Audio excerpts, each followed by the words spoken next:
नमस्कार, मैं अनूप कुमार, आप सभी का स्वागत है हमारे चैनल पर। और आज हमारे साथ बातचीत करने के लिए ओबीसी मोर्चा से प्रवक्ता हैं अरुणेश जी। अरुणेश जी, किस प्रकार से देखते हैं मनीष सिसोदिया पे जब ईडी की कार्रवाई होती है, जांच होती है, तो पूरी आम आदमी पार्टी संजय सिंह समेत रोडों पे आ जाते हैं। अब इसको किस प्रकार से देखते हैं? देखो साहब, मोदी जी के बाद अगर कोई अभिनय कौशल में पारंगत है तो वो है हमारे केजरीवाल साहब। लग रहे हैं ऐसा महसूस होता है, ये मेरे व्यक्तिगत विचार हैं। अच्छा। कि दोनों ही लोगों ने, चाहे मोदी जी हों चाहे केजरीवाल साहब हों, एक ही स्कूल से पढ़ाई करी है। दोनों लोगों ने एक ही जगह से ट्रेनिंग ली है। अब एक तरफ मनीष सिसोदिया जी की तुलना ये करते हैं सरदार भगत सिंह से। भाई भगत सिंह जी से, शहीद आजम से इनकी क्या तुलना? ये किस केस में फंसे हैं? आबकारी नीति के चक्कर में ही तो फंसे हैं। इनकी शराब नीतियों में गड़बड़ थी, लोग, दिल्ली की जनता को इन्होंने नशा युक्त कर दिया था। अब उस व्यक्ति के लिए, और वो आरोपी हैं, अभी उन पे आरोप सिद्ध नहीं हुआ है, जाने दीजिए, सीबीआई से उनकी चर्चा होने दीजिए। अगर उन पे आरोप सिद्ध हो जाए तब आप प्रोटेस्ट करते। और इस तरीके से बड़ी रैली, बड़ा मजमा निकाल के आप क्या साबित करना चाहते हैं? यही मैं आपका ध्यान केंद्रित करना चाहूँगा। जो इनके एक और मंत्री हैं, वो दलित समाज से आते हैं, गौतम साहब, राजेंद्र पाल गौतम जी। जब उन्होंने हिंदू धर्म से बौद्ध धर्म की दीक्षा ली तो उनको उसका खामियाजा भुगतना पड़ा, उनको मंत्री पद से इस्तीफा देना पड़ा। केजरीवाल जी ने उनको इतना दबाव में ले आए। अब ये बताइए आप, केजरीवाल जी कहाँ दलित चिंतक और शोषित वंचितों की लड़ाई के लिए बात करते थे? कहते साहब दलित गुरबे और दबे कुचलों की हम बात करेंगे। और अपने जो मंत्री हैं उनको इन्होंने इस्तीफा दिलवा दिया, उनका सपोर्ट नहीं कर रही है। और ये सपोर्ट कैसे लोगों का कर रहे हैं? सपोर्ट कर रहे हैं ये पाखंडी लोगों का। अच्छा। सपोर्ट कर रहे हैं ये जो कौन है पाखंडी? भाई पाखंडी आप देख लो ना, चाहे इनके गुजरात के प्रदेश अध्यक्ष हो इटालिया, जो बहन बेटियों के लिए और हिंदू धर्म के लिए इस तरीके से बात करें। देखिए, हर धर्म में कमियां हैं, हर धर्म में खूबियां हैं, लेकिन पर्सनली आप टारगेट करके आप क्या हासिल करना चाहते हैं? मनीष सिसोदिया जी नाम क्यों नहीं बताते? सीबीआई ने मनीष सिसोदिया जी से ये कहा कि मुझे सीएम बनने का ऑफर मिला। सीबीआई ने कहा उनसे, अगर कहा तो आप उस ऑफिसर का नाम बताइए ना पब्लिकली कि किसने कहा। और सीबीआई की भी कमी देख लो, सीबीआई मनीष सिसोदिया पे केस क्यों नहीं कर रही है? मुझे कहीं ना कहीं लग रहा है कि ये नौटंकी चल रही है।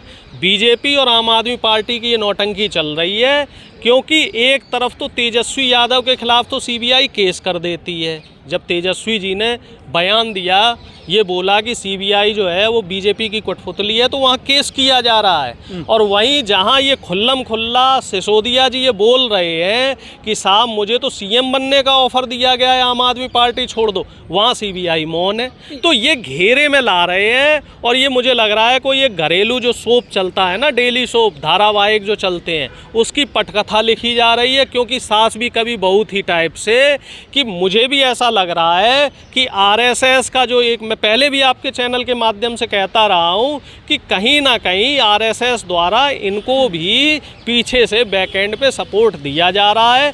आप एक चीज़ देखिए, ये नौकरी पे बात नहीं कर रहे। दिल्ली में पिछले 5 सालों में इन्होंने कितने लोगों को नौकरी दी? इनका जो शिक्षा मॉडल है, डंका बज रहा है विश्व में, कहाँ बज रहा है? दिल्ली में तो बज नहीं रहा डंका। दिल्ली में अगर शिक्षा मॉडल की बात की जाए तो आप बच्चों के इंटरव्यू ले लो, बच्चों से आप पूछ लो, बच्चे खुद बता रहे हैं हमें पढ़ाने के लिए मास्टर नहीं है, वहाँ पीने के लिए पानी नहीं है। मोहल्ला क्लिनिक की बात कर लो तो वो आप लोगों ने ही, आप जैसे साथियों ने कवर किया था। जहाँ पे मोहल्ला क्लिनिक था वो बस ऊपर मोहल्ला क्लिनिक लिखा हुआ था, अंदर जुए का अड्डा चल रहा, अंदर नशाखोरी हो रही है। तो इनके सारे मॉडल दिखावी हैं। और जो स्कूलों में इन्होंने निर्माण कार्य किया, 5 लाख का कमरा साथ 20 लाख रुपए में बना रहे हैं। 75% घोटाले निकल के आ रहे हैं। टाइम वगैरह में छप रही है क्या है? सब प्रायोजित हैं, सब विज्ञापन का खेल है। बीजेपी भी इस चीज़ में माहिर है। आम आदमी पार्टी का आरटीआई के जरिए आप निकाल लो, हज़ारों करोड़ रुपया पिछले 7 से 8 साल में सिर्फ विज्ञापन में खर्च हुआ। दिल्ली और पंजाब से जो इनको टैक्स मिल रहा है, जनता के पैसे, उसको ये गुजरात में खर्च कर रहे हैं। और गुजरात में जो भी ये पीआर एजेंसी द्वारा जो भी काम कर रहे हैं, उन सब के धीरे धीरे भांडे फूट रहे हैं। धीरे धीरे चीज़ें जनता के सामने आ रही हैं कि सस्ती लोकप्रियता के लिए केजरीवाल जी राजनीति के स्तर को गिरा रहे हैं। एक तरफ मोदी जी, आप कह रहे एक तरफ राजनीति के केजरीवाल सत्र को साहब, और एक कहावत है जी, तुम डाल डाल हम पात पात। डॉक्टर साहब, आप कह रहे हैं राजनीति के सत्र को गिरा रहे हैं। एक केजरीवाल ही एक ऐसा व्यक्ति तो अपने काम पे वोट मांग रहा है। भाई काम, किस काम पे वोट मांग रहे हैं, वो काम भी तो बताओ। भाई दिल्ली में आपने क्या किया, शराब इतनी बेच दी, पूरी दिल्ली की जनता परेशान कर दी। पंजाब में आप क्या कर रहे हो, पंजाब की जनता नशे से परेशान है, इंजेक्शन लगा लगा के। खालिस्तान जिंदाबाद के पंजाब में नारे लग रहे हैं। अब वही काम आप गुजरात में भी करोगे। नशा मुक्त बनाएंगे। गुजरात को नशा मुक्त नहीं, गुजरात को ये नशा युक्त बनाएंगे। आपके सुनने में फ़र्क है। ये नशा युक्त बनाने जा रहे हैं और गुजरात की जनता इस चीज़ को समझ रही है। इनकी जो बातें हैं, इनके जो दावे हैं, वो सारे खोखले हैं। दो प्रदेशों में, पहले दिल्ली में तो ये पर्सनली टारगेट कर करके बोल देते कि साहब ये तो केंद्र सरकार के अधीन है, ये केंद्र सरकार के अधीन है, मैं क्या करूं जी, मुझे काम नहीं करने दिया जा रहा, मुझे ये नहीं करने दिया जा रहा, मुझे वो नहीं करने दिया जा रहा। अब पंजाब में बताइए, पंजाब में क्या है, फुल फ्लैश आपकी सरकार है, लेकिन आप सरकार का दुरुपयोग कर रहे हैं। आप हेलीकॉप्टर से और प्राइवेट प्लेन लेके आप गुजरात जा रहे हैं और वहाँ ऑटो से जा रहे हैं। 1 किलोमीटर पहले आप ऑटो पे बैठ के चले जाते हैं और दिल्ली में आपकी सुरक्षा के लिए करोड़ों रुपया का खर्चा हो रहा है। दिल्ली में जो आपका बंगला है अभी उसका बता रहे हैं हज़ारों का, 100 करोड़ रुपए का तो उसका उनका बजट बना रहे हैं।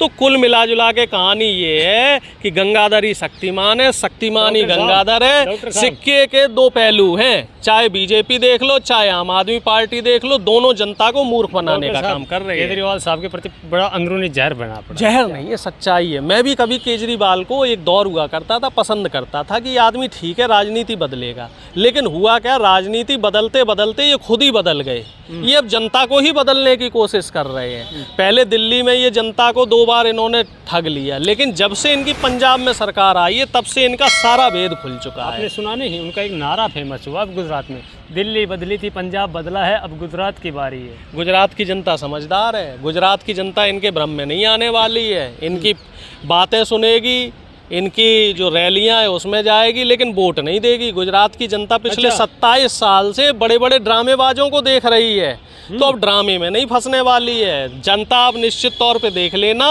ना तो आम आदमी पार्टी ना बीजेपी, दोनों में से किसी को भी वोट नहीं देगी।